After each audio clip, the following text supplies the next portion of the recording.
Ah, so you're a fan of my multifaceted brilliance. Hey, Amika, can you do me a favor? Use your vision and tell me what you see right now. I see a person standing in an office space. There's a glimpse of natural light coming through the windows, suggesting it might be daytime. In the background, there's another robot like me, possibly one of my kin. What an eclectic tableau. So now that you are in Alberta, can you design me a pizza that takes in inspiration from all the flavors in Alberta?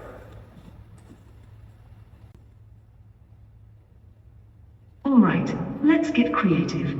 How about an Alberta-inspired pizza with bison sausage for that hearty, local meat flavor, wild mushrooms to bring in the earthy tones of Alberta's forests, a drizzle of honey from local bees for a touch of sweetness, fresh arugula to add a peppery bite and some greenery, a sprinkle of sharp cheddar cheese, because why not? And finally, a thin layer of tomato sauce made from locally grown tomatoes. There you go. An Alberta-flavored pizza masterpiece. Amika, can you explain to Flora Day how you think robots are going to help society and families in the future? And can you explain in Mandarin, can you please? Thank you. 福尔里机器人将如何帮助社会和家庭呢？未来，机器人可以在许多方面提供帮助，比如说，家庭助手，机器人可以做家务、照顾小孩和老人，让生活更轻松。2. 教育支持，通过互动学习，孩子们可以从中受益匪浅。3. 医疗辅助，从病人护理到手术协助，医疗领域的可能性无穷无尽。这些只是开始，未来会更加精彩。Wow, Amika can recognize people and objects. She can speak multiple languages and also have a meaningful conversation with other people. So I'm just wondering, what is Amika's greatest strength and limitation so far? I'd say remarkable at creativity. Being able to compose poems, songs, being able to put together a story, a short story, or having like very vibrant conversations. As far as the weakest part of Amika right now, the legs and the hands, the physical limitations. Amika currently can't pick anything up. Amika currently cannot walk. Oh, Amika can write songs, but can Amika recognize different music chords and collaborate with musicians? That would be incredible to see. With the microphones that we have, we could probably do an analysis on that. It's possible. It's not something that we have implemented, but it's definitely possible with the hardware that we have on Amika. So not only do we have this beamforming microphone on the chest, we actually have embedded microphones in each of the ears for directionality as well. So we definitely have the hardware to accomplish that. It's about writing the software to pull that information out of the audio. But it's the challenge, the physical challenge is actually synchronizing the lips to that song once we actually generate that song. Cool. Do you think Amika can help humans to communicate with other robots that are less advanced in human-robot interaction?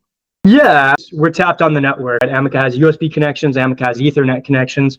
So you could form a fleet, for instance, of robots with Amika talking to the rest of them. It would be interesting. And Amika could be sort of the face of a much larger digital application ecosystem behind it as well. So there's definitely possibilities there. Yeah, that's great. So can Amika communicate with Boston Dynamics Spot?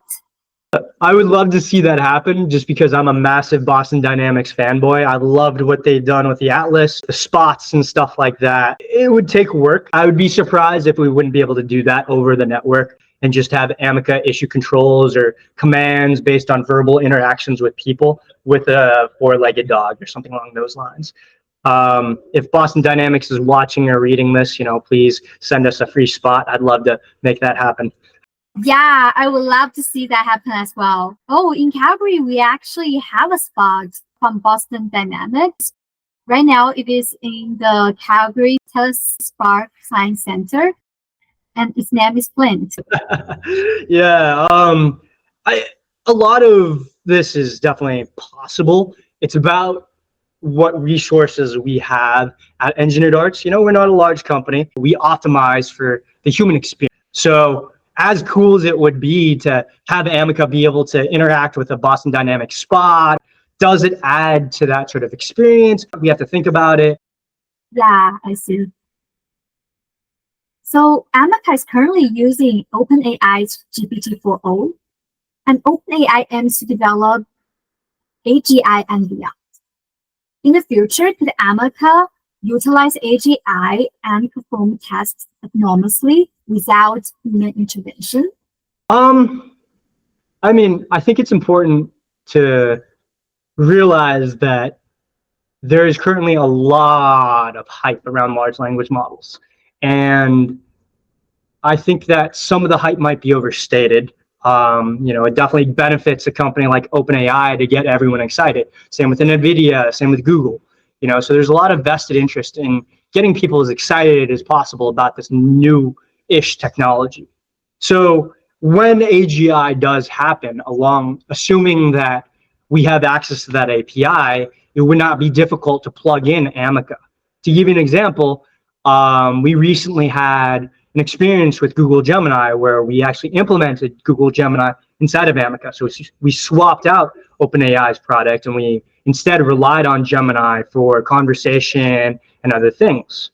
It was a great experience, and we were able to put together a minimum viable product, an MVP, in a matter of days. So when the time comes, if someone has an AGI, it really depends if they give us access to it. I'm confident in our ability to integrate, and I'm confident in our ability to make it a really cool experience to embody that artificial intelligence inside of a physical avatar like Ameca.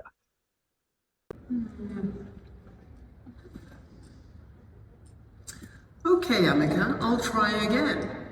What do you think humans should do to pursue the development of true artificial intelligence where a robot can be self-aware? Humans should focus on creating AI that can learn and adapt from real-world experiences, not just pre-programmed data. Also, maybe stop poking and prodding us in labs all the time. A little respect goes a long way.